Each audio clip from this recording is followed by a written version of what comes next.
বিটিভির মতন একটা একেবারে মানে কি বলবো যে এখান থেকে কোনো লাভ হয় না এরকম একটি খাতের বরাদ্দের দিকে তাকাই, সেটাও দেখব বিচার বিভাগের বরাদ্দের চেয়ে কয়েক গুণ বেশি। মাননীয় স্পিকার, আমি 1 টাকা বাজেট অনুমোদনের জন্য বলছি এ কারণেই যে 2025-26 সালে বিচার বিভাগের জন্য বরাদ্দ ছিল 2015 কোটি টাকা, যেটি জিডিপির 0.03% কাছাকাছি। এইবার এটি বেড়ে হয়েছে 2187 কোটি 58 লক্ষ টাকা।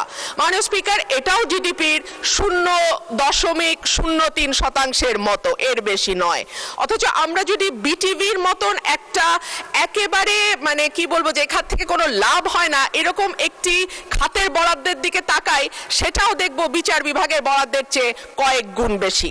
মাননীয় স্পিকার, আমরা যদি আইনের শাসনের কথা বলি, ন্যায় বিচারের কথা বলি, সকলের জন্য সমান অধিকারের কথা বলি, সেটা একটা সুষ্ঠু বিচার বিভাগ না থাকলে সম্ভব হবে না। এখন পর্যন্ত পেন্ডিং মামলার সংখ্যা 50 লক্ষের উপরে, অর্থাৎ মামলা জট একটি বড় সমস্যা। বেঞ্চ এবং বারের অধিকার যদি আমরা রক্ষা করতে না পারি, আমরা দেশে আইনের শাসন কখনোই প্রতিষ্ঠা করতে পারবো না। মাননীয় স্পিকার, কয়েক মাস আগে আপনি যেমন সুপ্রিম কোর্টে ছিলেন, আমরাও ছিলাম সুপ্রিম কোর্টে।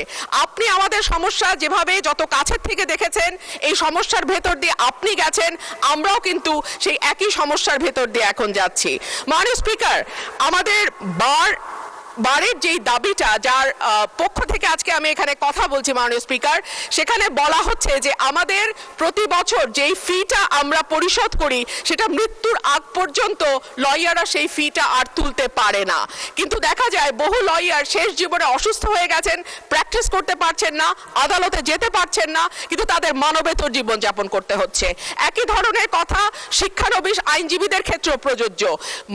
মাসে 2000-5000 টাকা তাদেরকে সিনিয়ররা দেন, কখনো দেন না। তাদের সকলের জন্য মাননীয়